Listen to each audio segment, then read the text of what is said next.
And we are live. Hey, Hey, and welcome to the show. At this time, usually we would be on Frank's channel doing the I Can't Believe It's Not the Artcast.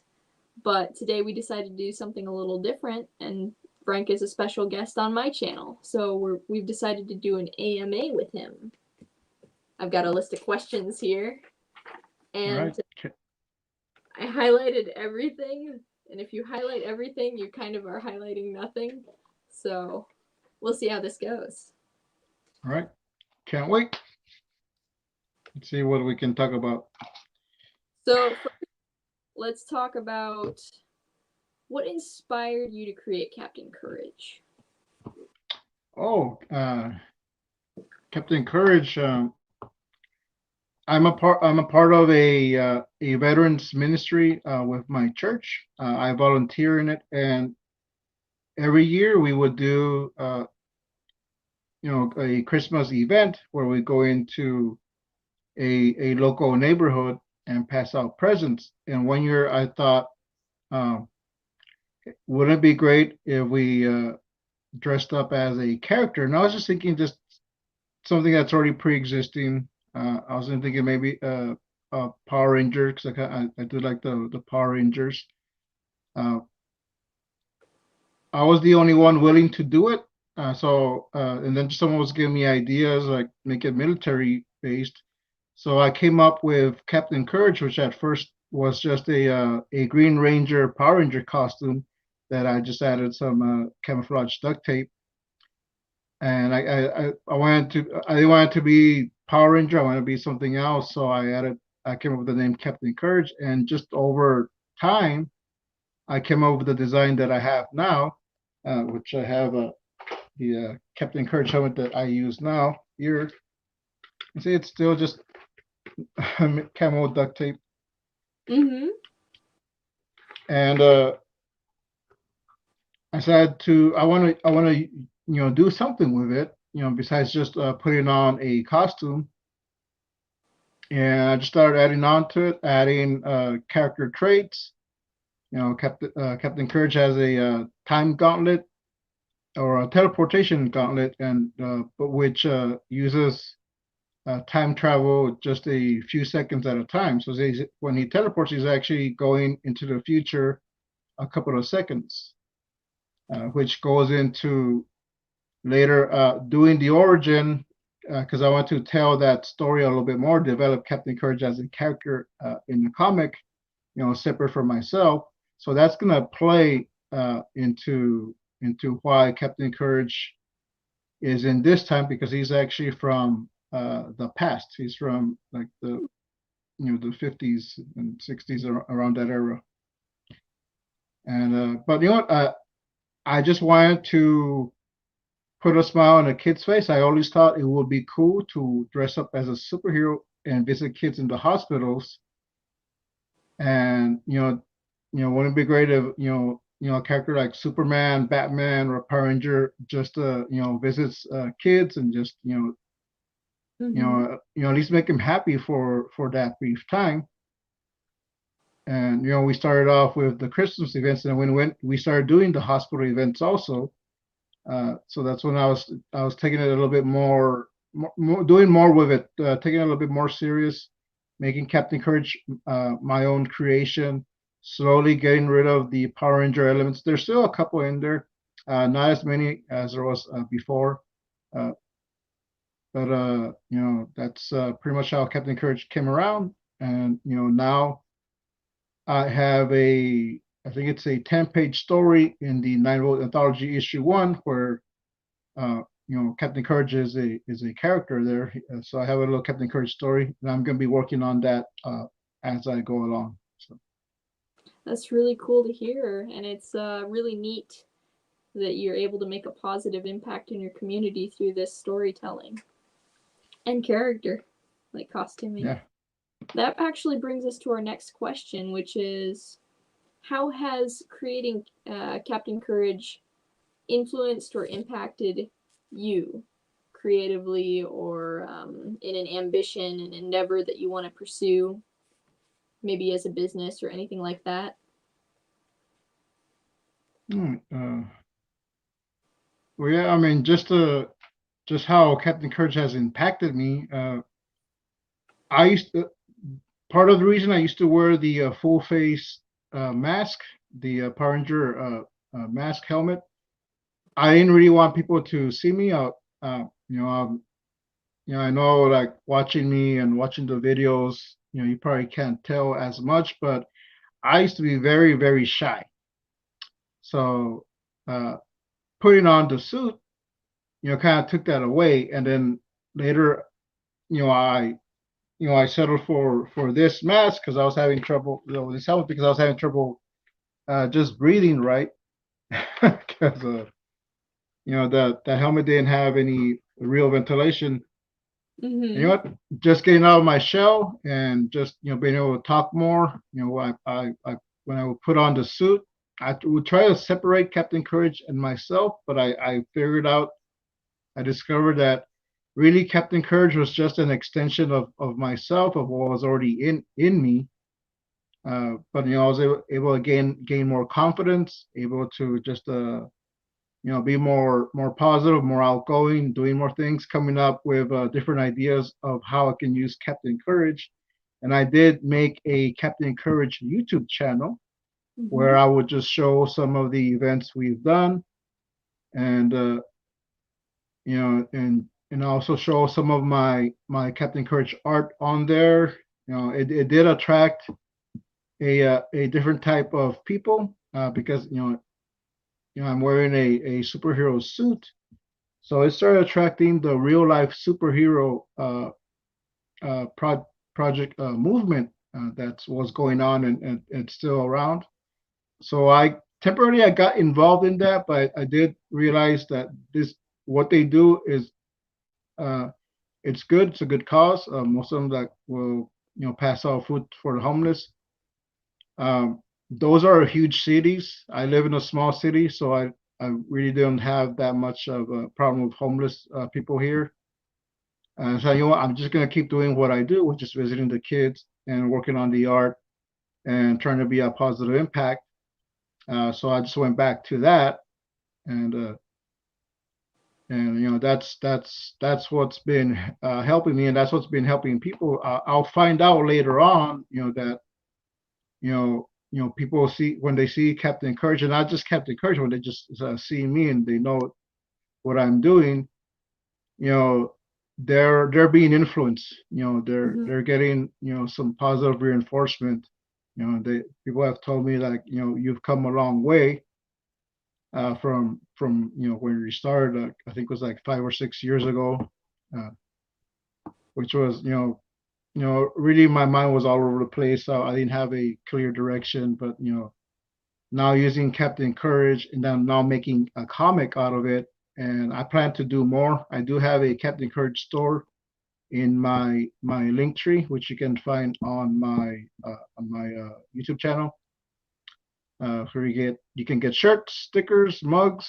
Uh, Hopefully anything that comes in, I'll be able to use that either towards uh, the ministry, or stuff with Captain Courage events, and just to be able to give back a little bit more to the community.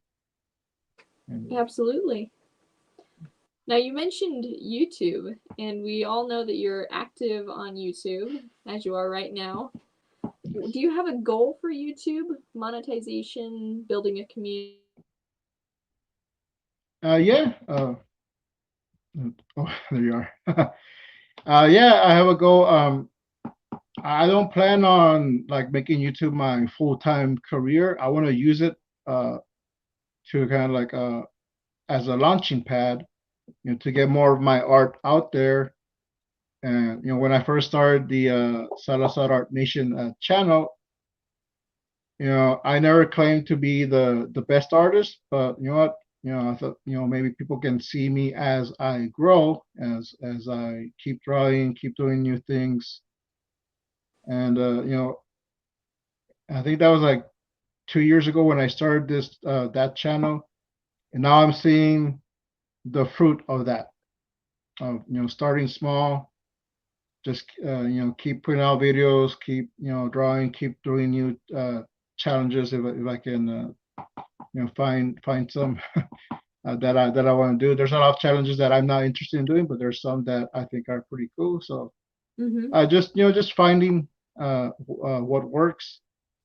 So I do want to use that eventually to put my work out there. When people see more refined things out there, maybe they'll, hey, you know what, can you draw me something, and I can start doing commissions. I also I've gotten experience just editing, and I've gone little jobs here and there editing videos for people. I even managed a YouTube channel for someone else for a short time, and where I edited their videos, I made their thumbnails, I did all the descriptions and everything. Uh, and then later they went on with someone else, but I still did a few videos for them later on, and which I got paid for. So just using it as a launching pad, as kind of a portfolio, showing my work, showing what I can do, and of course I would like to get monetized, but I'm not putting all my eggs in one basket. I would like to have a couple of different streams of income. So I'm not just relying on YouTube, relying on something else. That's why I have a Teespring store. I have a Coffee account where I will put some of the Captain Courage stories and other mini comics that I'm doing. For a small donation, I'll send you mini comics in a PDF form, and that's just a little stuff that helps. But eventually, I want to sell my comics, sell my art, and I think YouTube has been helping with that, and also just putting myself out there, talking more, doing more videos, just getting rid of that fear of public speaking, and and Right. just making it work for me. Now you mentioned commissions. That's one of my questions here is what's some of your past experiences with commissions, and moving forward, do you think you'll be involved in taking commissions, or what are your thoughts on that? Okay. Actually, I have some stuff here on my laptop. I've done logos for people, uh, which I was doing that as a business for a while. And so one experience that I had, and I did get a couple of those where people would ask me to do a logo, and I'd say, yeah, sure, I'll do it. And I'll quote them a price. And back then I was charging very, very cheap for logos. I do the work, I show them the stuff. Once I start charging, they didn't want to pay, but I gave them the logos already. So I learned to watermark my stuff and not to make a whole bunch of designs. And I got some here that I was working on for a friend, and I want to show you the different logos he had me make. Let me get this. Let's see, can you see that? All right, so this was a turkey company, and well, hold on, let me see if I can go back to the first one. Which this? Let's see. All right, so he told me it was a turkey company, and this was the name. I asked him questions, but he didn't answer. So I want to come up with something. So I came up with this design, which is the front grill of a semi. And I used the T for Triumph here in the beginning, right there in the center. And I like how this came out. So you know what? Let me try something else. And I came up with this. So I sent those to him. And he tells me, no, I want something else, something different. He wants a Spartan helmet. So I did this, and I still implementing the T here. And after many changes, we came up with this. Patriotic. Nice. And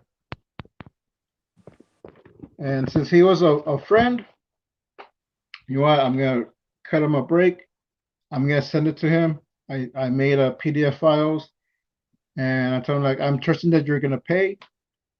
Just whenever you're ready. I think he was out of town. Contact me.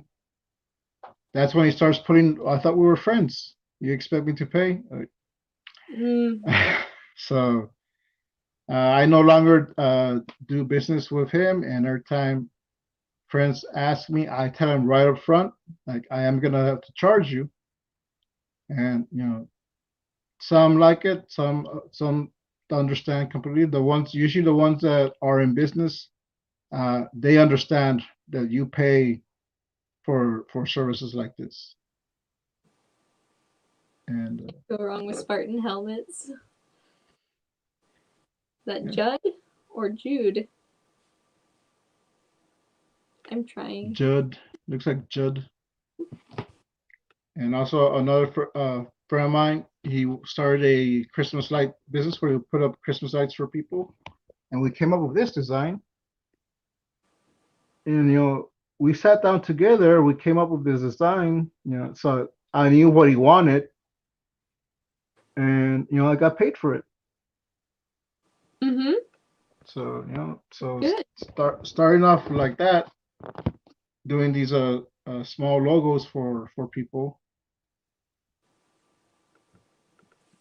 and I got a couple more here. So you enjoy creating art, comics, logos, Mhm. being on YouTube. Do you think that you'll ever become like a full-time creator, like as your career? Yes, that's actually the plan. I want to use my art to bring in money, bring in an income, you know, making a living with my art, whether that's logos, doing videos, editing, making comics, making character designs for people, commission. Going back to commissions, I do want to do some. I gotta pointy swivels on the mask. Yeah. Yep. Don't distract her lame vision. Hey, you were the one talking. All right. I do want to do some commissions eventually. So We can do this. We're talking about being professionals. yeah. Oh yeah, what's the question of being doing creating. So yeah, I want to create. I want to turn that into a business. Awesome. I mean, that's what I want to do as well. I think it's a good ambitious goal. Oh yeah.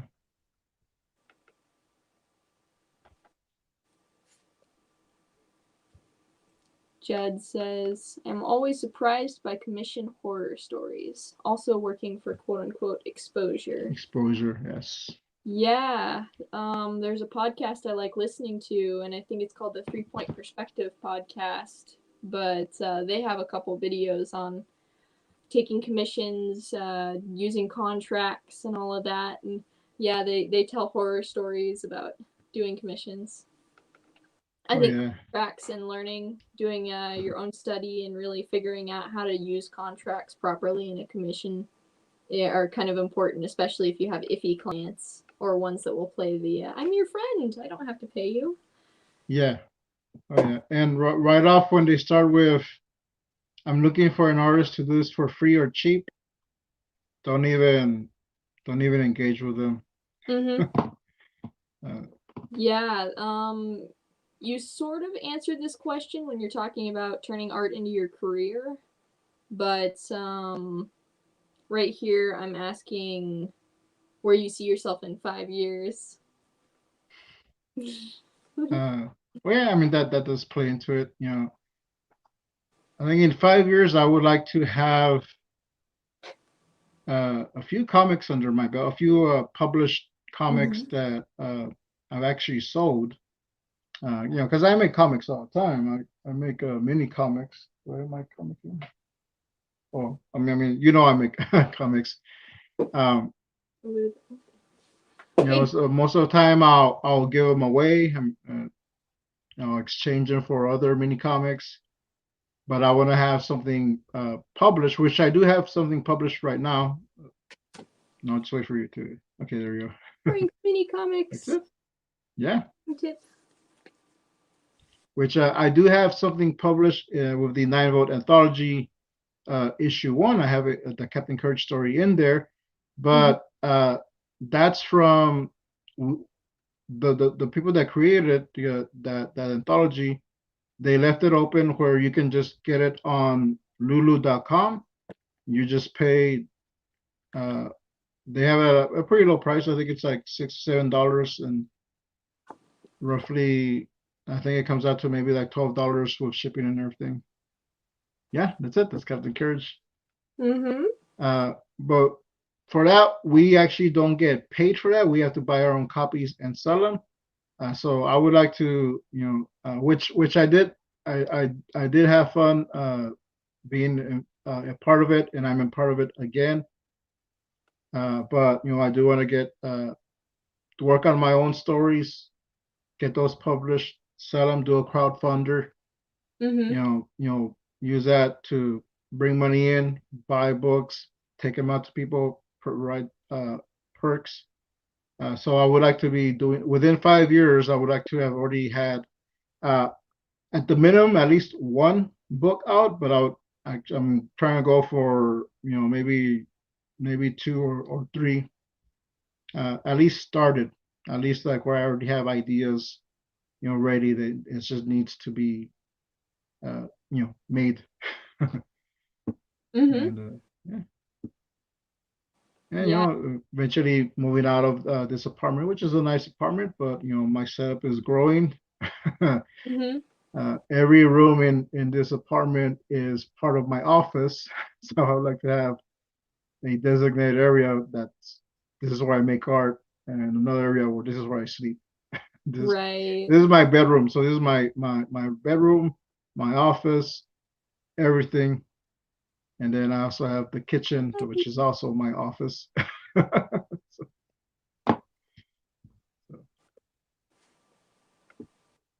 Yeah, I've got a studio painting project that I've got to be doing over this weekend. Oh, cool. Let's see. So 5 years is a bit of a long time and a lot can happen. I've got a different version of this question. Okay. It's a little more immediate and more ambitious. Where do you see yourself in 5 months? What kind of missions are you going to be trying to take or complete? Well, in 5 months, that's a good question. I would like to already be working on the first full story of Captain Courage. So far, I've just done that 10-page, and I'm working on a 4-page story for the holiday anthology. But I like to expand on that, and 5 months already have more of the story done, finished. So yeah, so that's one goal, and also maybe in 5 months I'll start doing commissions of like actual commissions, and having money coming in. I just started doing the coffee account, my coffee link, where for a few bucks, I think $3 minimum is what you can give. I'll send you some PDFs, some comics, but eventually I could turn that into a subscription where you're actually paying a certain amount of price for me to send you something physical, some physical mini comics like the ones you have. Cool. So that's something I would like to at least already start within 5 months. So maybe even sooner.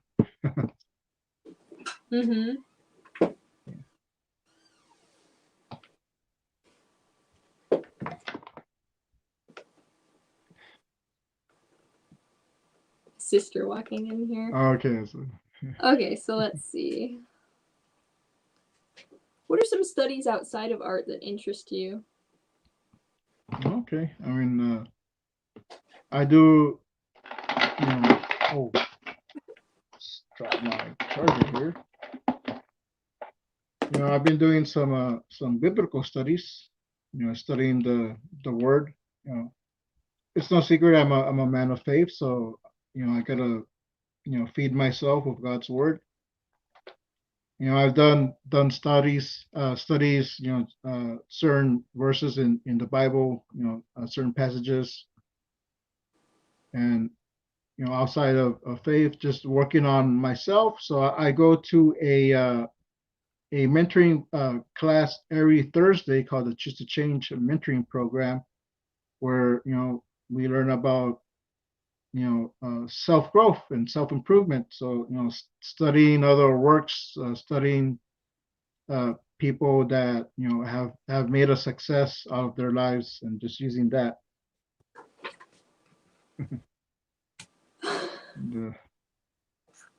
and, just tying it back to art, I also want to do some studies where I work on my art better. So I do have a new blank sketchbook that I'm going to be practicing doing different studies, working on hands, working on drawing feet, drawing arms the right length, and things like that.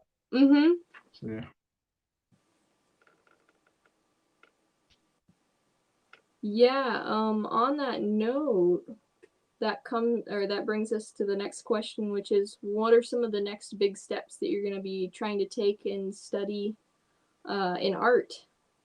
Like, are you going to take almost an academic approach, or are you just going to keep doing your own thing or making comics just as is? Um, I would like to do take the academic approach, do some studies. I don't I haven't gone to art school, so a lot of this is just learning as I go.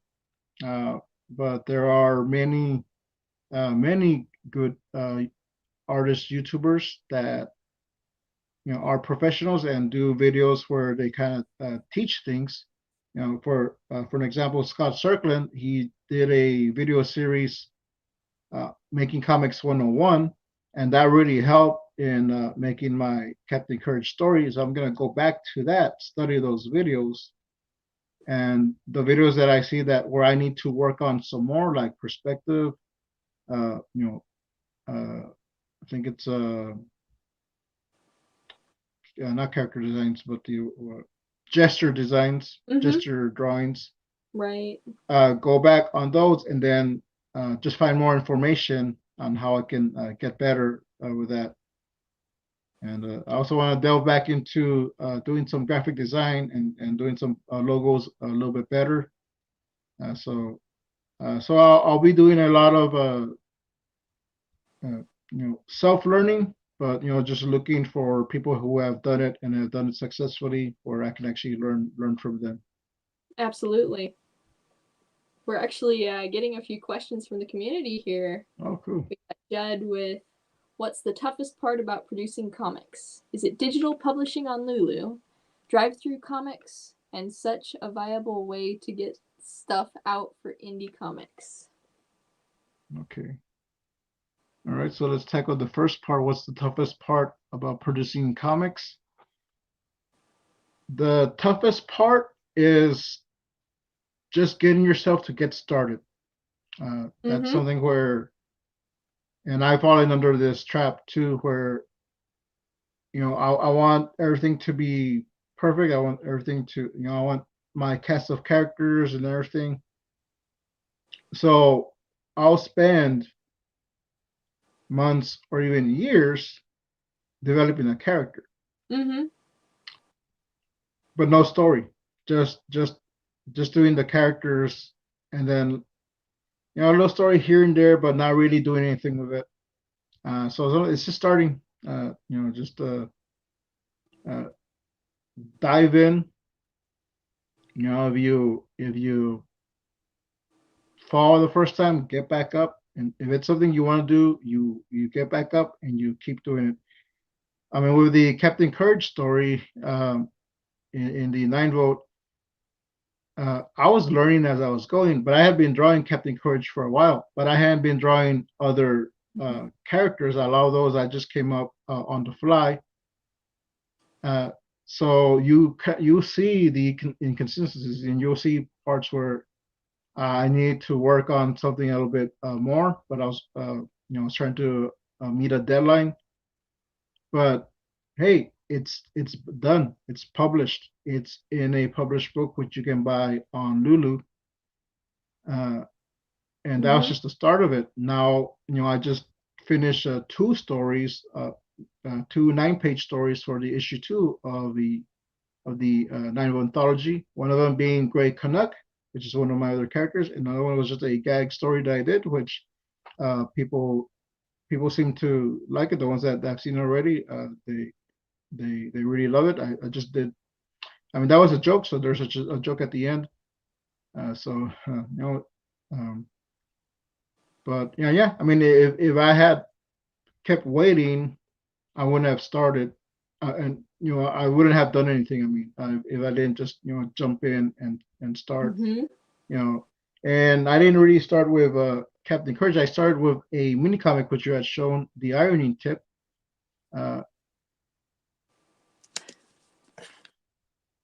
which that was my first complete mini comic that I went out, made copies, cut out all the papers, stapled. No, I think that one I glued together and sold them for $1. And a lot of just some I just gave out, mailing them out to people and just getting out there. So when I get into publishing your comics, do some mini comics, self-publish and get them out there. Now we talk about Lulu. I'm not that experienced with Lulu, but there are other print-on-demand places I'm going to be looking into. The one that does the reason we do Lulu, it's the person in charge of the anthology. He went with them. So I mean, every print-on-demand place is going to have their certain rules or certain tricks, a learning curve.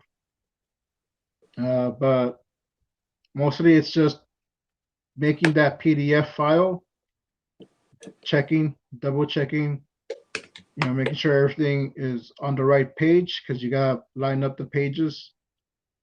And when that's done, you send it to the printers, and and just order your proofs. And after that, it's just buying copies, and that's where you can go on print on you can go on crowdfunding. After you get your proofs, you can see, okay, this came out good. If there's still you need to change, go back and change them. You have the original file, so you can do that. And then just crowdfund, use that money to get the books out, buy them, mail them out, and also work in a price where you can actually get paid a good amount for doing that. But I myself have not done that yet, but watching other people and hearing them talk and asking them questions, that's how I'm learning. So that's going to be something I'm going to be tackling Mm-hmm. hopefully soon, because I do want to work on a few stories. Now that I have 3 stories already done for these anthologies, I'm gonna be working on another one. I want to take all 4 of those stories and do my own anthology with those stories as a test run. So it'll be my Captain Courage anthology with some other couple of characters here and there, and try it out on my own, see how it works.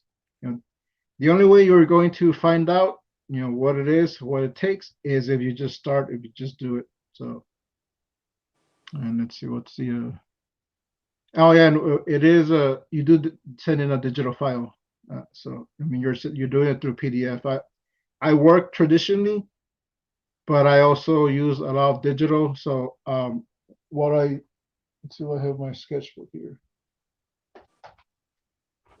So this is my dollar store sketchbook where I've done panels here for the comics. Once I'm finished, let's see.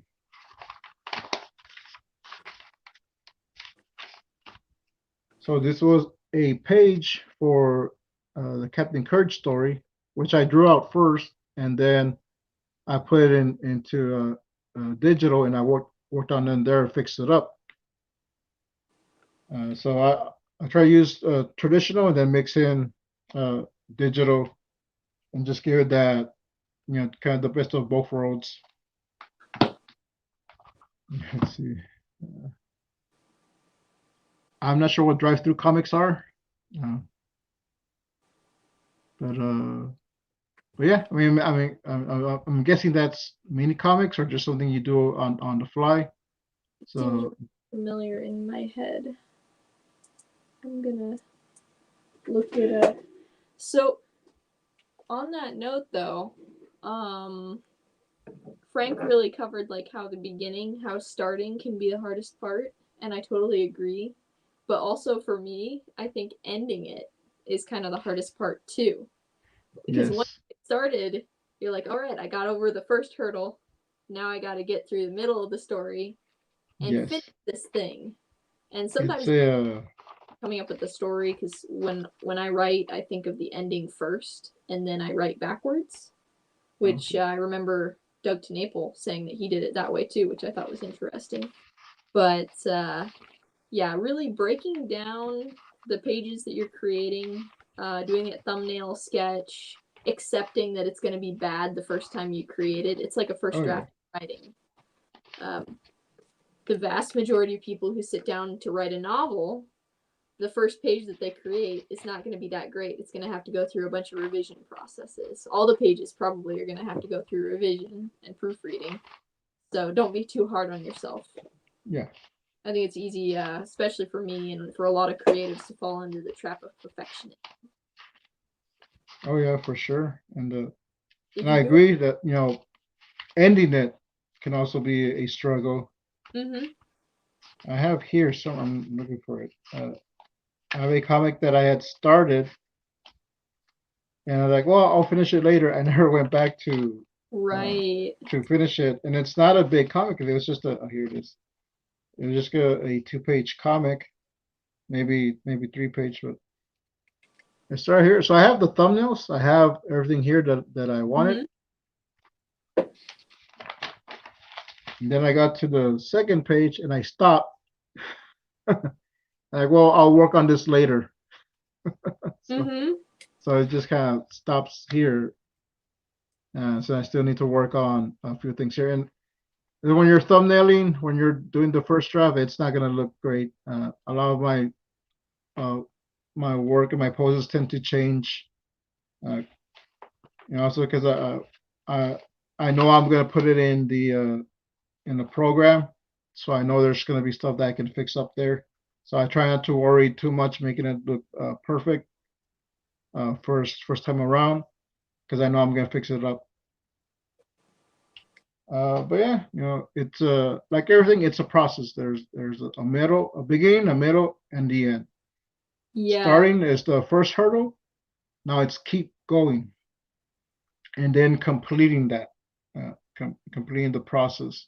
And when you finish a comic, and we're talking about how the tough part of comics, making comics is fun, but it's not easy. Mm-hmm. It is hard, and I can attest to this. We get, oh, what do you do? Oh, I make comics, and like, oh, like yeah, like, oh, so you can make comics really easy. Like, oh, that's on your like, oh, what are you doing later? I'm still making comics. Like, still, you're still working on that? Like, well, it takes time. If you're just doing something small, like a mini comic, or you just, you think of a little short story, the way I did the ironing tip, I did come up with the ending first, but a lot of my comics, I draw from real life experiences. So I did have part of the story written up because it's something that actually it's a conversation that I did have, and I ended up just kind of talking about it, and I came up with the punchline, and like, hey, that's it. I can turn that into a comic. Uh, So that was my punchline. That was the ending, and then like let me just draw what led up to it. Uh, Something like that. It's relatively easy. You can pump it out. Marsh does the 1 hour mini comic challenge. You can probably do it in an hour. It's not gonna be the best artwork if you accept that it's just gonna be something you're playing around with just to kind of get you in the groove. You can do it in an hour, and then spend a little bit more time in it, refine it. But when you're doing, you know, you're telling a specific story, a bigger story, it's gonna take time. So you got to prepare for that, mentally, and also, dedicating time to it. We try to do the minimum of 30 minutes, but we usually end up going longer than 30 minutes working on a comic, or any artwork.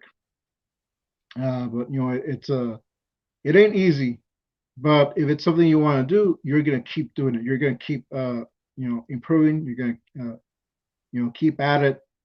And once you're finished, it is the best feeling that Mm-hmm. you're gonna get because it's done. That's it. Now you can start your next comic or Yeah. another project. I'm already got three comics lined. No, yeah, about two or three comic projects lined up, and so Mm-hmm. if I didn't love to do it, I wouldn't do it. I would have quit a long time ago. Right. And on the note of finishing comics for myself, and this actually works on college homework if you really stick to it, it's setting yourself a self deadline. Because there's Yes. a lot of things that don't give you deadlines. It's some of the things that matter most in life, spending quality time with other people and all of that. There's no deadline on it, and so if you put the deadline on yourself to go do it, uh, then I think that you can be pretty productive that way if you can actually stick to it. Oh yeah. Um, we have a couple more questions here actually that I want to make sure we get tackling. Get tackling. I'm thinking of fishing. I think mini comics are cool. Any tips and tricks for making them? Master Mika, Oh. welcome to the show. Uh, like just how to make a mini comic, or just getting started. Get I started. actually have it here. Do it. Just do it. Just do it to start. Um, I have this book of writing prompts, and I also have this book of writing poetry. So you're just stuck on a story, you just want an idea, go through something like this and try to think of a short story. Uh, Mm-hmm. a mini comic really can be any size. Usually it's 8 page, but I've done a 4 page mini comic before, uh, which is the one that you have, the Planet Life from the Stars. That's just a 4 page story, but I went back and added a cover, back cover, and inside covers. Actually, the back inside cover ended up being the ending panel to it. So, Mm-hmm. but it started off as a 4 page mini comic, which was just one sheet of paper folded in fours. So so mini comics are easy. They're fun. They're a good way to get started. Uh, just making them. Do it with a pen, or pencil, pen. A sheet of paper. You gotta fold out the page first, so you can see where the panels are gonna be, where the pages are gonna line up, which is your first page, your second page, so on. Your cover, your back cover. And once you have it all drawn out, once it's all done, just make a copy of it, make copies of it, and then just fold them and hand them out, give them out. You uh, Mm-hmm. make them and distribute them. Even if it's just you giving them to people. Uh, and you can probably make a few bucks just selling mini comics, making mini comics and selling them for $1, $2, or depends how much you want to charge. Uh, I think even Marsh had said that he had met someone at a comic book shop where he Mhm. saw these little mini comics, and the guy was like, "Oh yeah, I sell them," and so he bought one. So get your stuff out there. Go to local comic book shops. Go, sell them to friends, family. Start. Once you sell your first comic, you can call yourself a professional. So Yeah. And Frank mentioned writing prompts, but I'm also going to say if you have jokes that you're interested in telling or ones that you think are good, come up with little characters that are telling the jokes. Maybe the joke would be funnier if it was aliens, and you could turn that yeah, into a comic if you're looking for ideas. oh yeah, and the punchline for the Iron Tip was a joke that it was Mm-hmm. me and my friend were just talking and we made up a joke. And I think that, Hey, that would make a good story. So yeah, that can teach you about making very short yet engaging stories. Now we got another question from Johan here. Do you recommend doing stories in Microsoft Office? I'm sure And you also, use go ahead. you can say it. They But you use what you got. So I mean, if you got Microsoft Office, yeah, like go for it. I mean, that absolutely, is a good way to do it.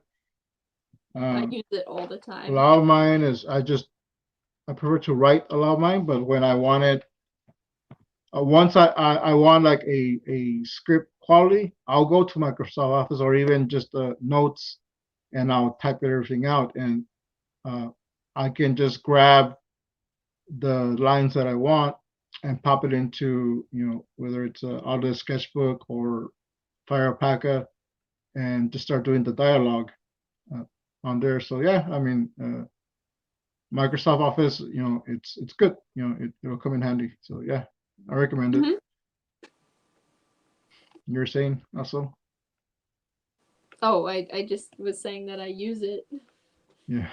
I use it a lot. I have many pages, like probably more than 100, 200, something in that range now of story writing and outlining for comics. Oh, nice. Next one here. I don't have questions. This is from Crimson Owl Comics. Thanks for coming and watching. I don't have questions, but I have been in the indie comic community for a bit. I'm proud and happy to see how you have grown in our group. And I'm not exactly sure if that's like to one or both of us or like everybody or somebody in the chat, but thank you. Thank you for joining us. Yeah. And let's see. Yeah, Marsh does have a good how-to on mini comics. All right, Hmm. we have some more questions to All tackle here. right. List. And I think this one's really sort of on the topic of comics, of course. Granted, when do we really deviate from comics here? We're all about comics and bugs. Make comics, not excuses. Try a book once in a while. Oh, it was to Frank, Crimson Owl Comics. Oh, cool. Well, thanks, Ronnie. Thank you. It's a process, and I'm glad that people like that what I've been putting out. So Absolutely. What's a dream you had when you were younger that you now see coming true or has already come true? okay. Let's see. I dreamt I was running through the woods. I'm just uh, well, I mean, you know, you want to go back to like kid young. I always wanted to be a superhero. Guess what? I became one. You revealing Uh, identity. and I mean, I use it for good. Make people happy. Uh, but another dream, and this is something I was thinking about recently, which I think what I was about in, I guess, high school age. I started watching a bit more, talk shows. I started watching Johnny Carson, Dave Letterman, uh, different talk shows, also just like sitcoms. So I always wanted my own show. Mm-hmm. And when I was around high school, Dave Letterman was a big inspiration to me. I wanted to have a show like his. He's very funny. I get all my humor from comedians like him, older comedians. I also watch a lot of black and white comedy shows like the Dick Van Dyke Show, Mr. Mhm. Ed, things like that. I'll just watch him on Nick at Night. uh, and so I like that type of humor. And then when I found talk shows, I always wanted to have my own talk show, and I kind of just like, well, I'll probably never do it.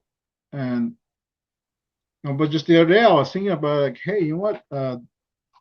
That's not something that I was pursuing. I mean, it was a dream I had, and it was something I did want to do, but it's not something that I was actively pursuing. But it's actually happened. Uh, I now host a show on my channel. I can't believe it's not the Artcast every Wednesday nights, and some of the other Johnny Carson he had Ed McMahon, Conan O'Brien he had Andy Richter, so that I have Anna and also Keith Harper. So I don't have two co-host. I don't have one co-host, or I don't want to call you a sidekick because you're more than a sidekick. But I have two. I have two people that I do a show with, and we can also alternate. Now we're doing this on your channel, and sometimes Keith has to do stuff, or you're gonna have to do stuff, so we can uh, switch around. But you know what? That's a dream that came true. That it kind of snuck up on me. I have my own show, and I have co-hosts, and it's gonna be something that we're gonna keep doing. We're actually working on changing the name Mhm. because the name came up just as it was just gonna be a joke. We don't know how long we're gonna do it, but the show is becoming something where people are actually tuning in. So we want to have a name that just kind of reflects of what we do. And Anna and I have been talking behind the scenes, just brainstorming. Mhm. We do have a logo, but we're doing a new logo, and that Anna actually did a really great logo. Once we have the name, we're gonna unveil the name and the logo. But I am excited on showing you the logo because I think it came out really, really great. And I was actually able to watch Anna as she created it and just seeing her process of how she came up with this design. Mhm. So that's gonna be something I'm gonna be proud to unveil when we do our show again, and just maybe we can talk about that process a little bit more and show some of your designs Now our on a previous future show. logo Hmm? and our logo for the I Can't Believe It's Not the Artcast ended up being a dragonfly. So why don't you tell us your experiences or why you like dragonflies? Well, I always liked as a kid. I always liked dinosaurs and dragons, and Mhm. then I found out that there was an insect named after a dragon, a dragonfly. I thought, oh, that's cool, and I started seeing dragonflies. Like this is a pretty cool looking insect, and I do have a story when yeah, how old I was, but there's a dragonfly flying around.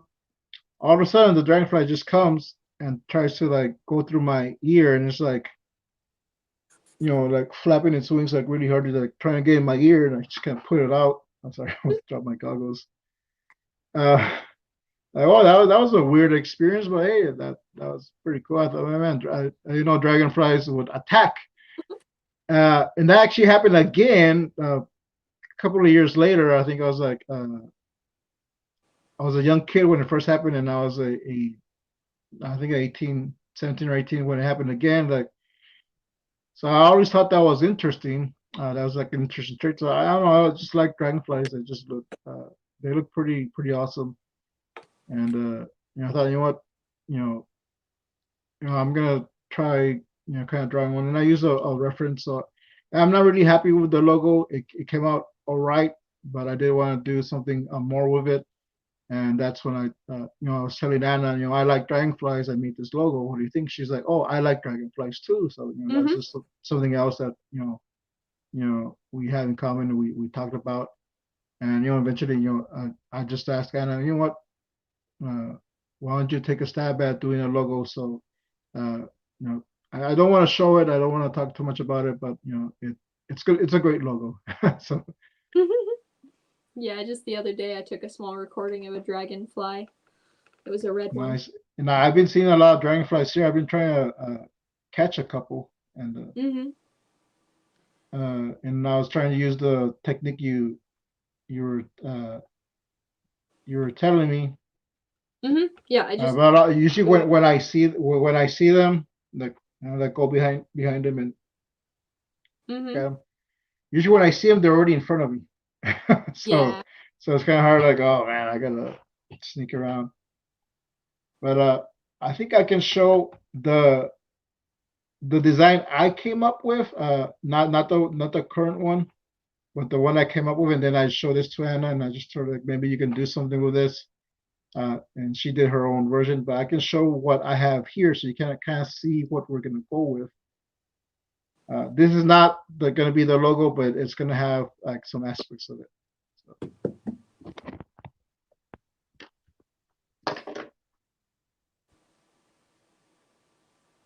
So it's a dragonfly. Yeah, Thanks for joining us, Jimmy. Jimmy. Bye. So we want to do something with dragons. Like I said, I like dragons. I like dinosaurs. Anna likes dragons too. We tried to implement a And phoenix quality in there. That's why I kind of did the wings like kind of bright orange. That didn't really come out looking like too good, so we're just gonna stick with.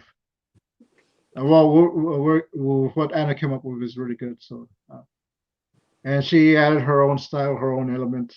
So, again, I'm just excited to unveil it. But, yeah. This is off topic ish, sure. but one of the other questions that I had is, do you think you'll branch into animation in the future, and what is your experience with animation? Yeah, actually, I toyed around with doing some very simple animations with just the logos. I think let me grab my file here again. All right, let me set this up.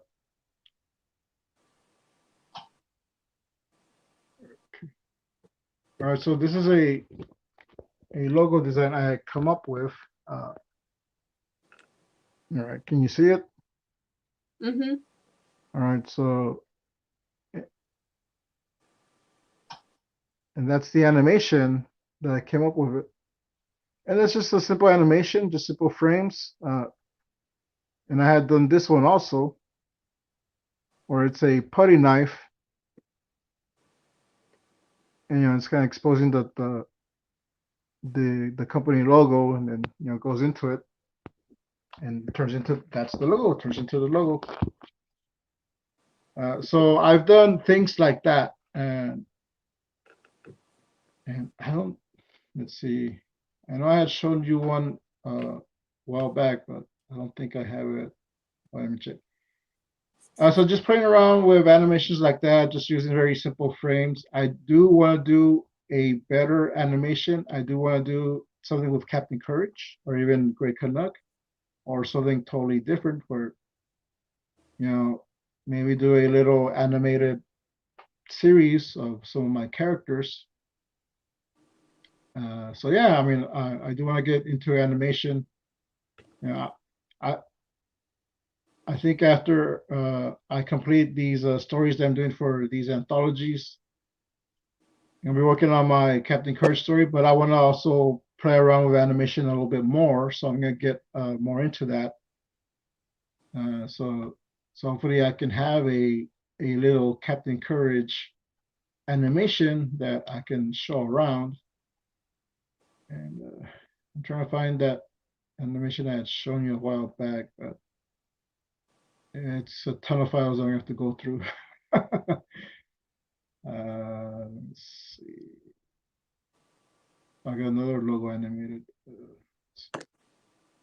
Well, I don't see it. But I think it is on my channel. If you just dig, I think it's a Christmas video. So, wait.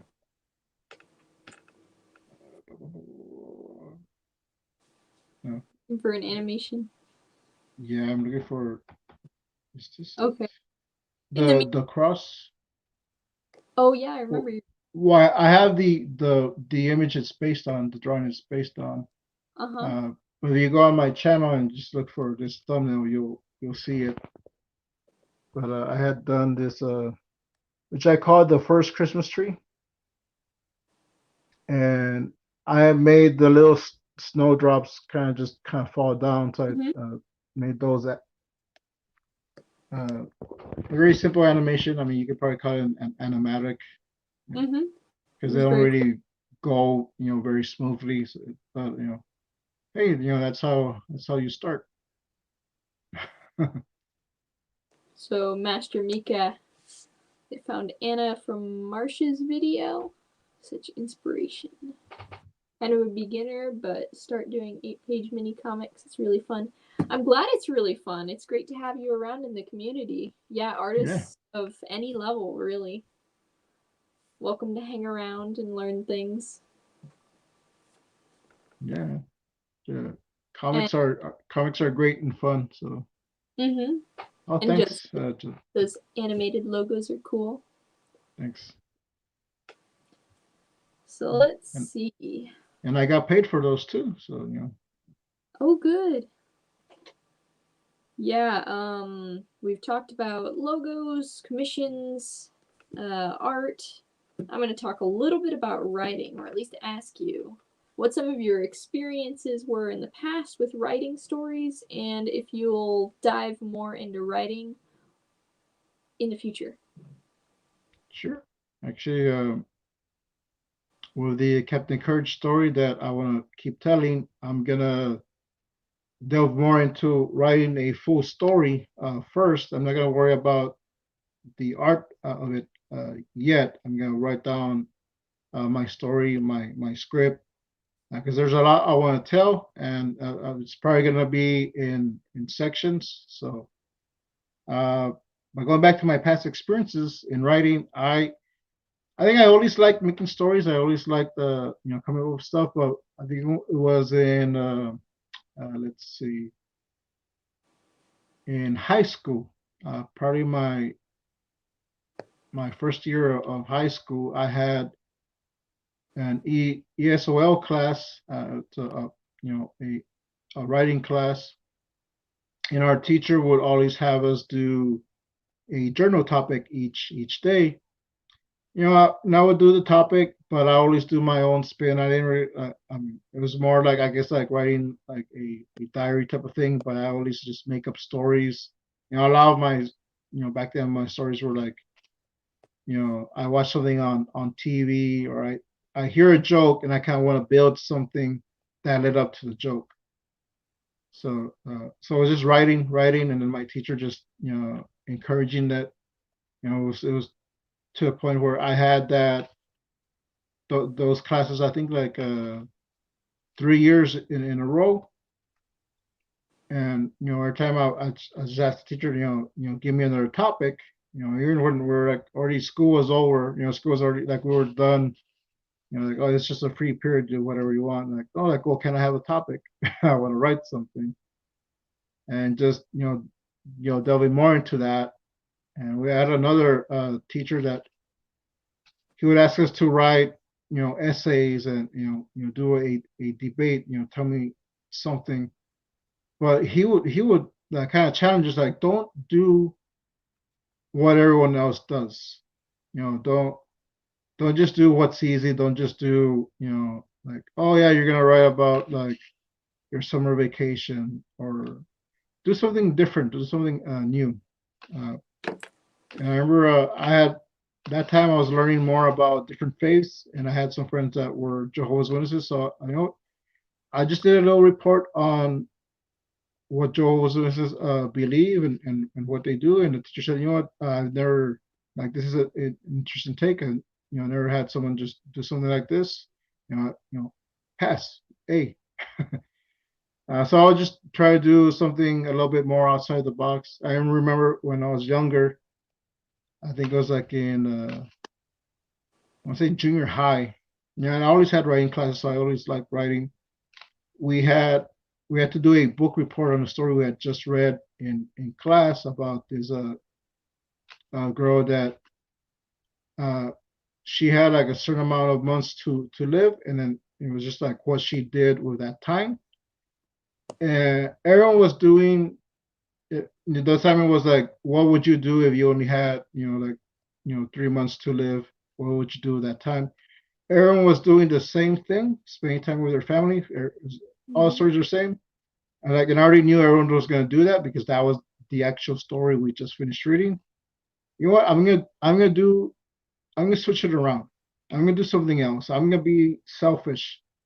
So I was a kid.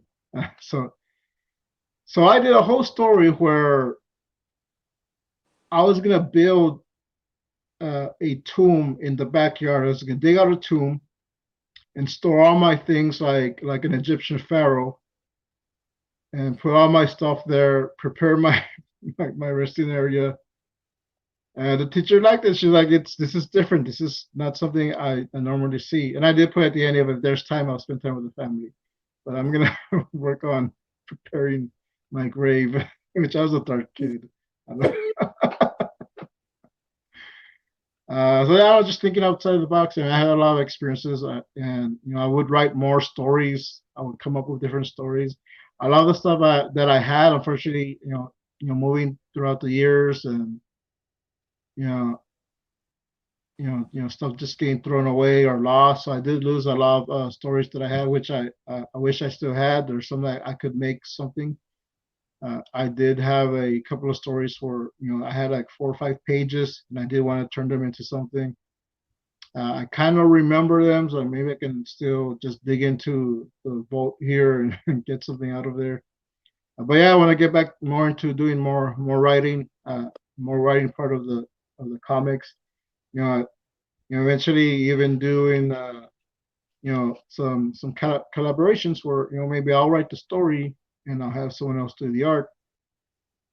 So but that's part of the reason I got these writing prompts, just help me get some ideas. Hmm. And I got a few ideas up here, bouncing around, so it's just really writing them down. Yeah, I love to write ideas down all the time. I got notebooks all over the place with just random stuff. I got three more main questions here, and let's start with,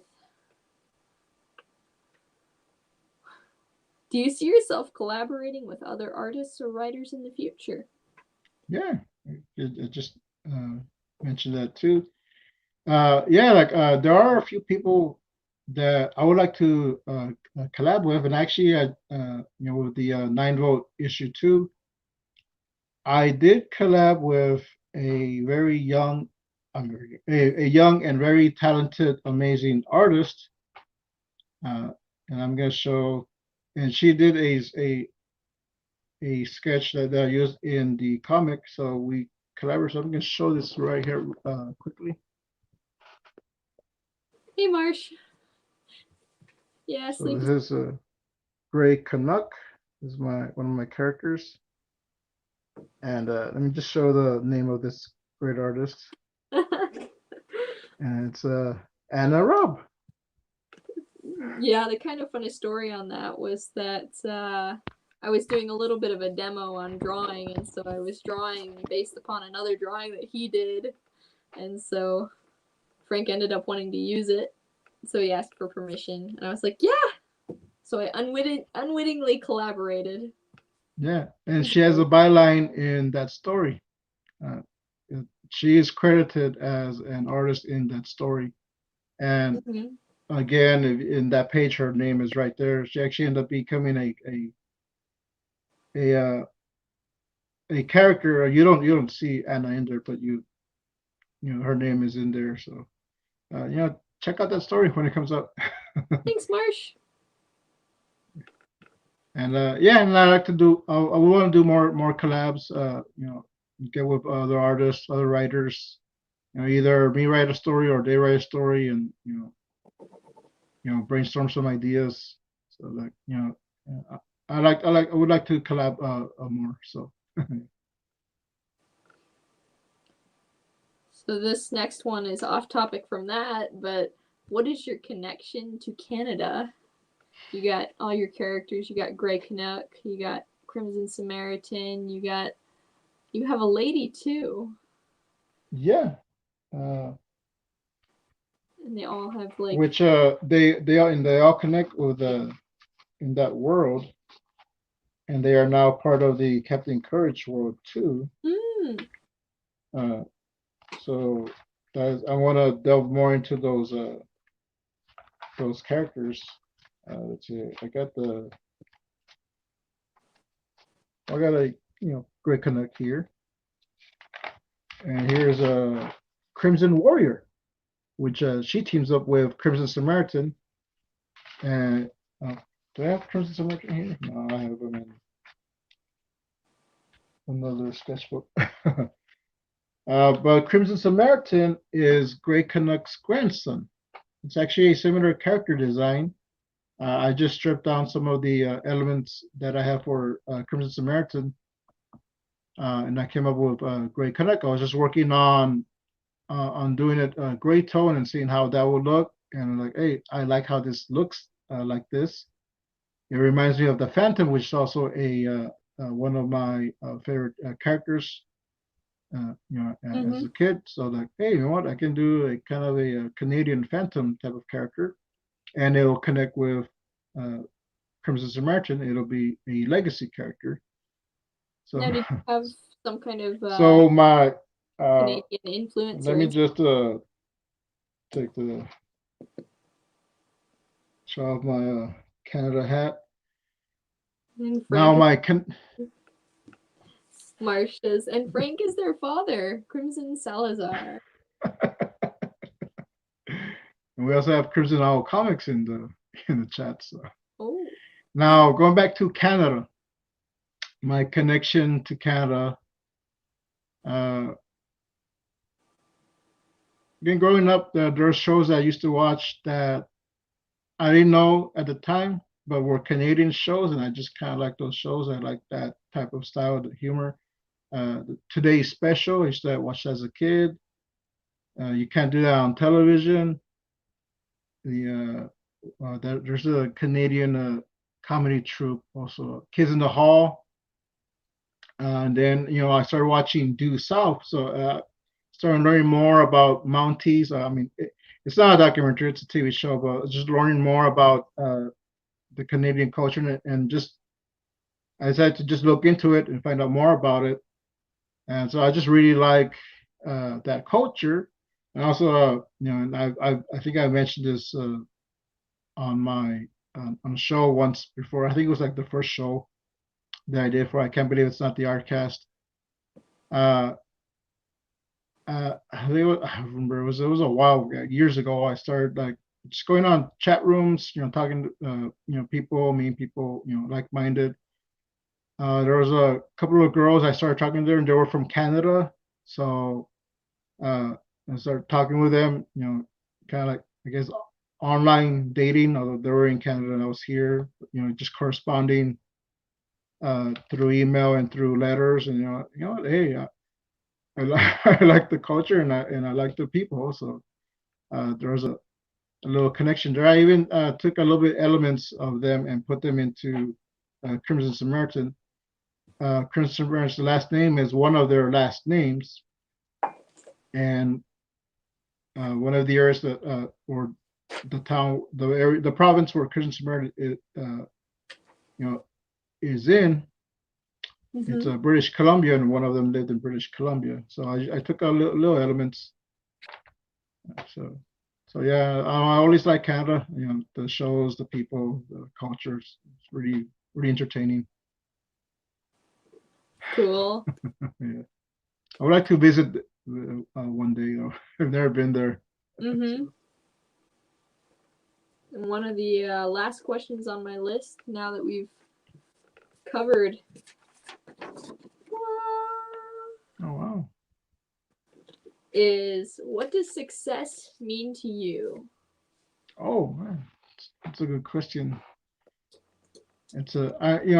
I know, like, what a lot of people will say, like, oh, money, fame, fortune, but sure, that plays into it. I would like to, successfully make a living out of from my art. But and you know what, having friends, having a good core group of friends, having family that loves and respects you, you know, being genuinely content, genuinely happy, relatively good health, that's to me, that's success right there. I'm working on getting the income. That does play into it, but I can say I'm pretty successful, and having finished projects, having stuff that people can go and check out and see, that I successfully finished. I mean, that's just going back to the 9 volt. I was like, I have a story that's published, and I'm gonna be working more on it. I mean, that's pretty successful, to me. So. Cool. Do you have any other questions on your end? Because I remember you had a small list, and Yes, I have a couple here. Let me actually, just I grab the do file. have them here too. If it's inconvenient for you to grab them. All right, if you have them. Okay. Yeah. And these questions came from the Discord. I did ask the Discord, so a lot of these came from there. People are wondering. I didn't just make up my own questions and tell Anna to ask them to me. These are questions that people genuinely ask me.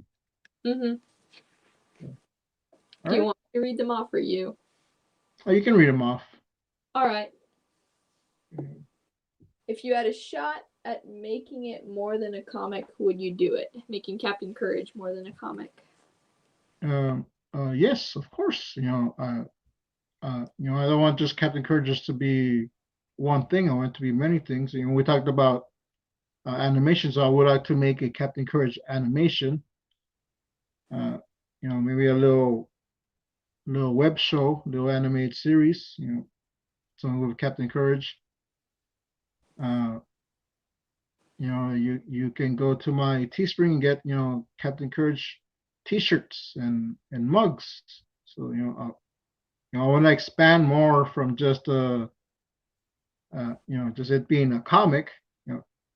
Captain Courage movie, Captain Courage action figures, toys, like Rocket Ship Evan is saying, cartoons and toys. That's the dream, to see my character, well, animated, and being able to get an action figure of Captain Courage. Seeing it as a movie one day. so so yeah. Oh yeah, definitely would take the shot at making Captain Courage more.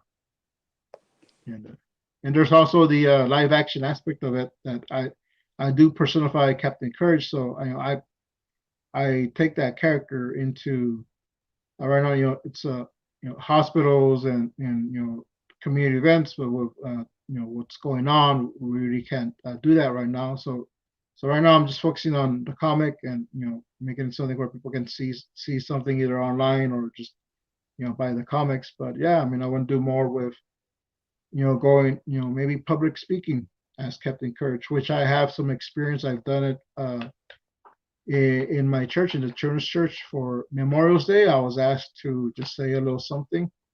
And, I followed a veteran, which is the leader of the Game Changers ministry, which is where Captain Courage was birthed in. So he spoke about Memorial Day, and then I went up and added onto it. I Captain Courage is faith based, so I used one of the scriptures that where Captain Courage actually gets his name, uh, in the book of Joshua. This is be strong and of good courage. So I used that lesson and talked a little bit about Captain Courage and the armor, which is the armor of God.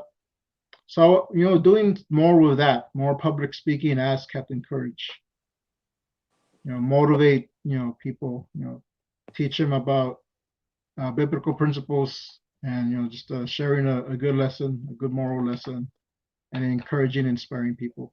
So, yeah. So I definitely would do want to do more with Captain Courage than just a comic. Cool. Let's see. And our next question here. Take my head off. One of them that you were asked, which is kind of an interesting one. Can you describe the Southern Texas comics culture from your youth and how that affected immigrants and American citizens? Yeah, that was an interesting one. Just talking about the culture of the comics, especially here in South Texas. Uh, you know, Going back to the days where you could actually go into a store and find comics. I would see a lot of Spanish comics of a specific character, a specific franchise, which was a popular TV show, which still is. It's on reruns in the Hispanic community, and Chespirito or Chavo del Ocho, Chapulín Colorado. So just seeing those characters, that I would see on TV and seeing them in comics, seeing them in books, and I thought that was cool. That's something I would like to get more into or delve more into that. Finding little comics, and kind of relating to them. That's really cool being able to see someone like something about my culture, something I can say, oh yeah, like, I get that, I understand that, I know where they're coming from. And I think when I was in high school, there was an indie comic that came out, and in the local area, I think it's like from the San Antonio area. The artist is from. He made a black and white indie comic called El Gato. And at first, well, that's awesome. This guy made a comic, but back then I didn't really like black and white comics. Now, like, man, like, I think they're the best. uh, so I kind of regret not getting more into it, but I've looked it up, and it's a good story. You know, the artist, does a great job. The writer, does a great job. So, I think seeing more things like that, especially in my area, uh, does help people. Now, as for the immigrants, I'm I'm a legal. I was born in the United States, so I don't know how that affected immigrant culture, but I'm assuming the same feeling that I got from seeing those comics. I'm sure you know you know any immigrants probably got that feeling too. Seeing something that they can relate to, seeing it in comic form.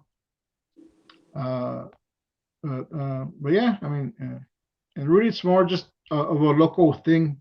Just having something that kind of like relates to you or your community. Kind of represent that. I mean, that's a pretty good thing to do. So yeah, we need more comics though. Like, I encourage more people to do more indie comics, get their stuff out there, get stuff made, and maybe in your area, your community, you can have a local superhero. You can make a name out of yourself, with your comics or your stories. Cool. I'm scrolling through the comments now. I actually have like a couple other questions, but I saw another one here, which is, I think that's gonna be pronounced Manuel Criado or Cerrado? Criado Criado, okay. or criado, can call criado. You guys started anything on Halloween? Right. Have I guess I've done costumes last minute. Yeah, same here. I've done costumes last minute. Uh, I mean, I have my costume ready for Halloween, but Mm-hmm. uh, I think I've done uh, original characters each time, except for that one time that I did Steve from Minecraft. That was for a play, though. okay. I was a prop and costume creator for a high school. Pretty much ended up being in charge of the whole thing, doing it for multiple classes, just Well, because I that's had cool. time. Yeah, yeah. I had come up with a character. I think it was right after, well, actually during high school, and right after high school, I still did stuff with it. But as Halloween, I went as that character, which was it's a character that I might bring into the comics and maybe just in the background. It's called Phantom Priest, which is just a priest with a mask. So it was a pretty simple costume design, and a cape. Uh, yeah, I mean, I like making costumes. I haven't done them in a while. Uh, but sometimes I'll do them for my kids. I made their some of their costumes last year. So We're on our last two questions, unless people from the chat have more questions. sure. But the next one is, what do you think of alternate covers in comics? Yeah, that's cool. I I think if it's like a special event, um, yeah, like if you're just doing alternate covers to do alternate covers just because you want to sell multiple copies of one issue, I don't think that's a. I mean, I don't like that. I don't want to have to buy the same issue, multiple times just so I can have the collection or just so I can have different variants of the cover. But if it, you know what, if you have a special artist, or like if it's like I say a special issue, like 100 episode, a hundred issue comic or something, an anniversary, having an alternate cover will be cool. Sometimes you want to get that alternate cover, so I Mm-hmm. see nothing wrong with it. If done properly, if done with the Yeah, right or spirit. special editions, like you're saying, maybe a fifth year Yeah. anniversary or something like that, or Oh first, yeah. I don't know, or a special edition cover for a launch after a crowdfunding campaign. Yeah.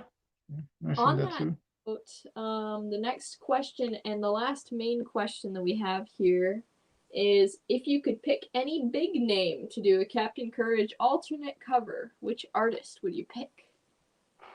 Wow. Well, I do have a name in mind. Now, it goes back to what you think, what's a big name to you? Because I know that, people can say, oh, well, Jim Lee, or, Doug TenNapel. I have a specific artist in mind, and uh, which is Jeff Lafferty. I like his style of art. I like the way he draws things. To me, he's a big name. He has a comic out. He has a web show. He makes art. He makes money with his art. Does sketches. So to me, that's a big name, and so I would like him to actually do an alternate cover for Captain Courage, and maybe not even an alternate cover, but just doing the cover. Mm-hmm. Once I get the story done, just have him do the cover art for that story, for the maybe a trade paperback or a graphic novel, and just have him do the cover art for it, and then everything else in there is my stuff. so so that's my pick. That's who I will pick. We're going by big names, and so hopefully once I get to that, he'll say yes. But also I would like to have uh, different artists, maybe contribute a story, or even like a pinup, do Mm-hmm. their own version of either Captain Courage or Great Canuck, or some of my characters. I think that would be And fun. for that, I do have someone in mind. I like this person's work. I like their art. I like their their work ethic. And I think it would be great to have a little pinup poster of one of my characters done by Anna Raub, Hmm. or even a small story. So Well, I'm great for you know, that. Appreciate it. I think I might just have to do that. and that goes back into collabs. So Right, back into collaborations. yeah, I would like to do a legitimate collaboration with you. So no, nothing where I just kind of throw your art in there. Right. And Sketchy Harsh says hi. Hey, Sketchy, Hi. subscribe. Sketchy. I think Sketchy's subscribed already. Yeah, he is. I think he is. Okay, well, I just had a note here that says what media you've done art in. You kind of covered that earlier, but if you wanted to elaborate. Sure. I mean, usually, Digital. sketching but I've done I've played around with painting. I've done digital. Sometimes I'll just take random things and make something out of it. Oh, also, I think I have something here. Let's see. Is it? I usually keep something by me. Hey, Jeremy. Oh yeah, here it Hello, is. Frank and Anna. And yes, another someone to say hi to. Hey. And then Anthony says, "Love the stream. Did a sketch of you all while you were talking." Well, great job. All right, Thank you. so something that I've been playing around with. I made this ring with a 3D pen. Mm-hmm. So and I made a little sculpture with the 3D pen. I made a little alien character, and also the let's see, did I have it here or did I put it up? Well, I guess it's in the other room. The Captain Courage has a gauntlet. I made the actual gauntlet using 3D pen and also a work glove. Use some brads to kind of fasten the glove to the base of it. So I'll use whatever I can. If I can find something that I can use it to make art, I'll use it. So I like using all type of medias, and I actually do have something else here that Anna has seen. Um, so I bought a deck of playing cards, and I just Mm-hmm. started kind of blanking out the face cards or whatever's on here, and making some art on there. This is a Ninja Star butterfly. Mm-hmm. So with some marker, Sharpie, and a little bit of alcohol markers and some pens. So there's just doing whatever I could think of. No, there's a ladybug. So yeah, I mean, I like using different mediums, experimenting. Cool. Well, unless Any more somebody questions? else has any more questions, Uh, we're in that I think there was one that I ending. remember someone had asked in the okay, here it is. That's not it. Oh yeah, here it is. Someone had asked in the Discord because I kind of mentioned something. So they asked, "Did you ever do time?" And to that, I spent a couple hours in a holding cell once. Like I said, hey, I never claimed to be a saint, growing up. But to that, I was just saying, you know what? like Buddy Holly says, I fought the law and the law won. But I got my life straightened out. So thankfully for that. Mm-hmm. So, and I think we covered most of these questions already. Oh, and Inspirations. Did we talk about inspirations for my work? a little bit when we were talking about inspirations and influences for Canada or from Canada. But if you want to talk about or have something more to talk about for inspirations, I was just going to say to Anthony, if they have a social media, if you have a social media or anything, any platform you'd want to share that art on, I'd be plenty happy to see it, and I'm sure Frank would. Yeah. But it's completely up to you. So Inspirations. Yeah. I mean, if we're talking about the characters themselves, or Captain Courage is in parts inspired by Bible Man, Captain America. I put a lot of myself in there. We're talking about the Canadian characters. It's a lot of different inspirations are from Canada. Just finding the little things there, the different shows, things like that. But going to people, people have inspired me now, and we've talked about this before. I think we did a show on influences. Um, but Jeff Lafferty, I mentioned him. He's a big influence. And seeing him, work on his comic and push stuff out, selling his art, like that inspired me to, get the ball rolling. Mm-hmm. Scott Serklin, he's a big inspiration. If I hadn't found his channel and just started watching his video and interacting with him, making comics was just being a pipe dream.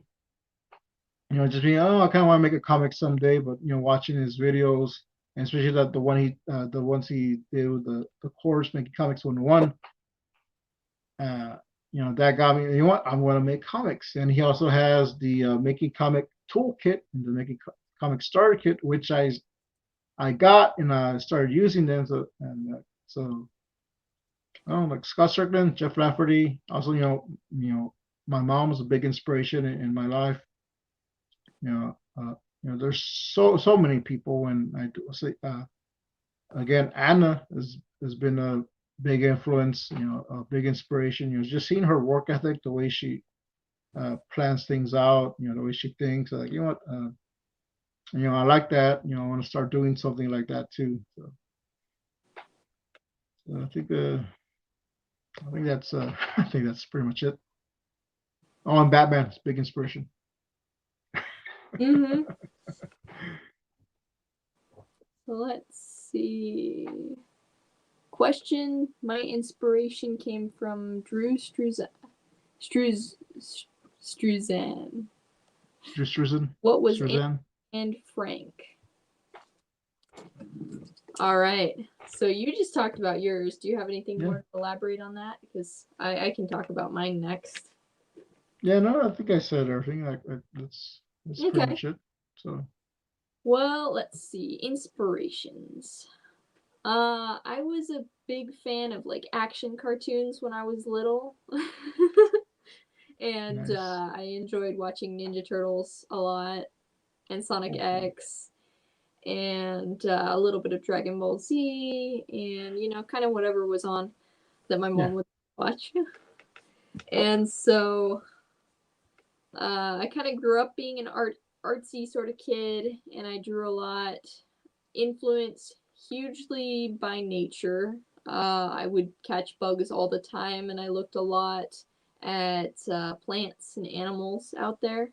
And we've got kind of a farm here anyway, so I've gotten to look at chickens and horses and cows, all those things up close, dogs, cats, fish, and really study them anatomically to draw them.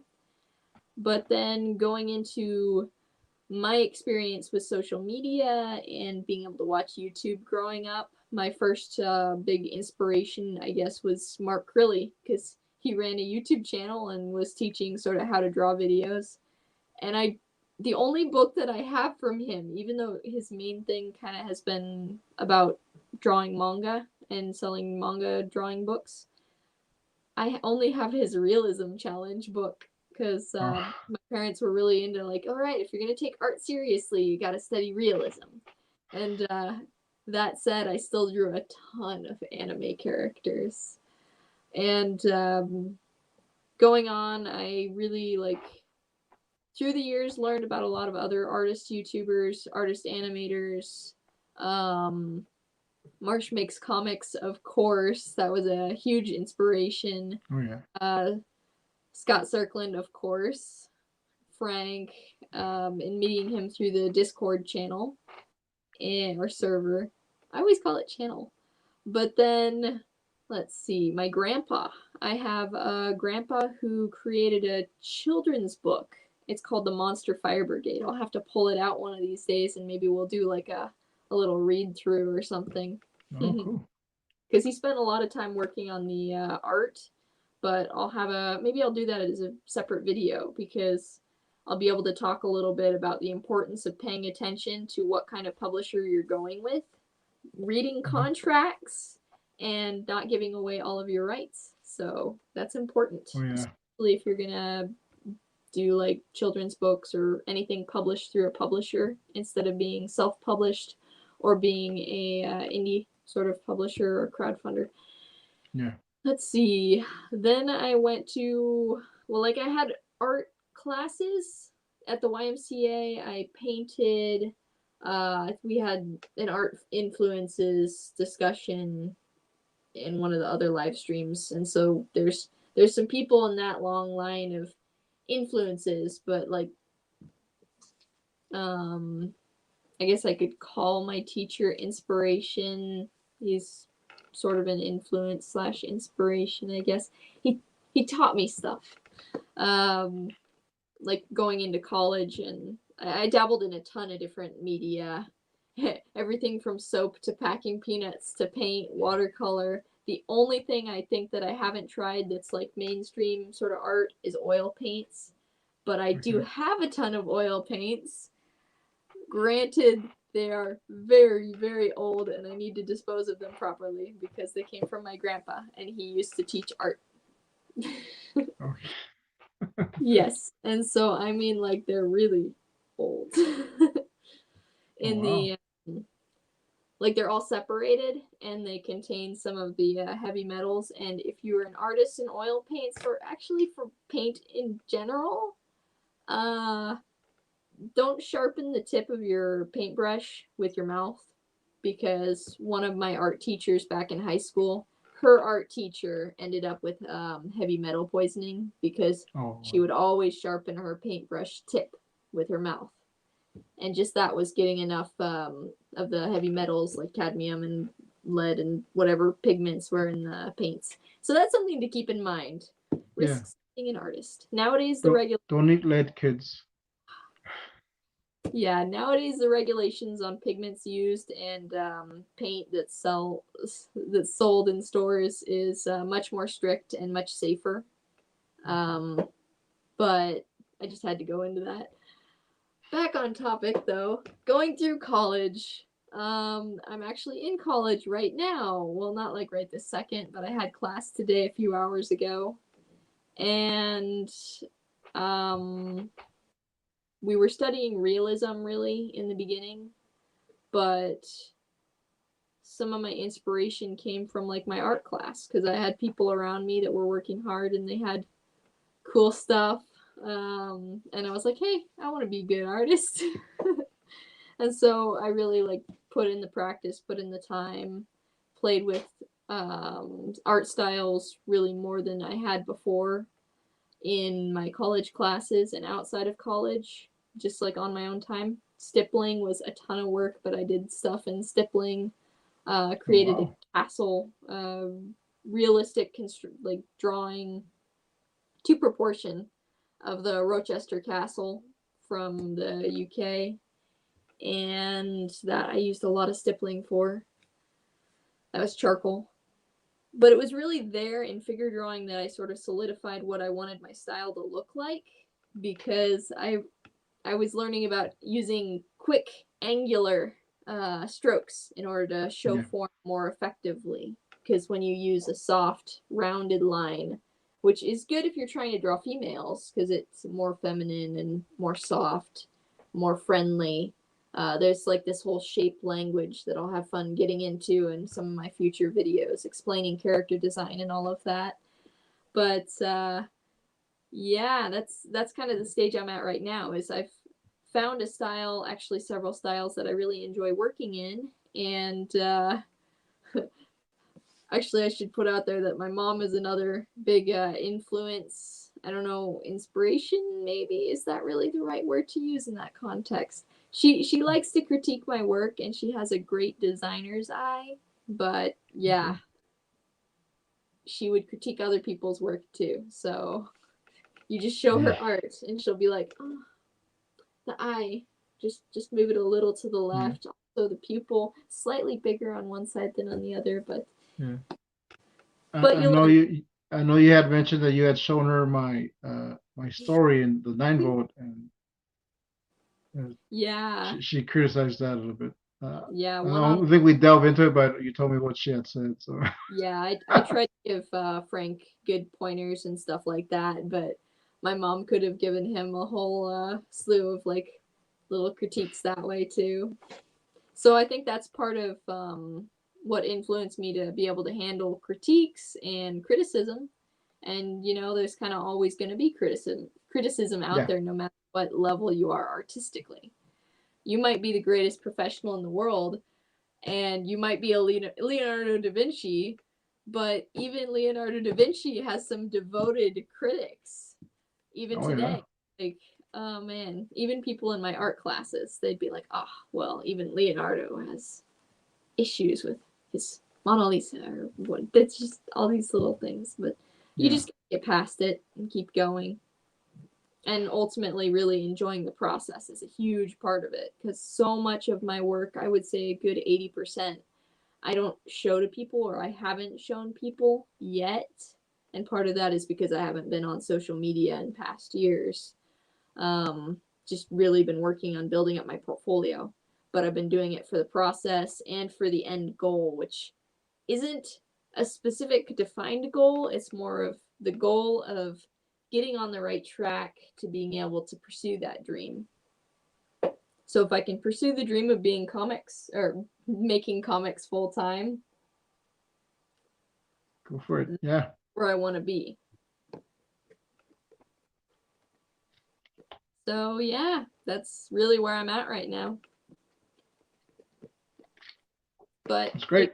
comes back to nature too, because I keep studying from reality a lot, even when I do stylistic things. Oh yeah. And when issue 2 of the 9 vote comes out, you guys should check that out. Get your own copy because Anna has a really cool story in there, and Thank you can you. see a lot of nature in there in that story. So, Yeah, Nate says style is like clothes. Some characters look better in than others. It's all about communication. mhm. Really, it is. Yeah, Oh yeah.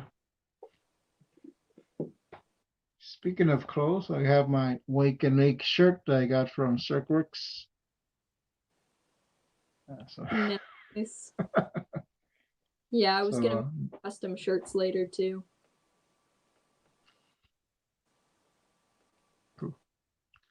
All right. So I think that's it on the questions. Mm-hmm. Yeah, Yeah. unless the community here has any other things that they'd want to ask or put out there, or comments that they want highlighted or thoughts on. Yeah. Been a good show. Yeah. Uh, Today I was working on a character card, which I'm actually happy how this one came out. So maybe I'll show it here. This might not come out in the 9 vote because we're gonna do character cards for the creators. This might not come out, but you know, in case I mean, I just want to show it because I think it's a one of the best characters I came up with. So I'm gonna, and it's from my story, The Squeeze. So here it is. Orangey. And there's a lot of information here about the oranges. And it's pulp. And that's why it's in the pulp edition of the 9-volt comics.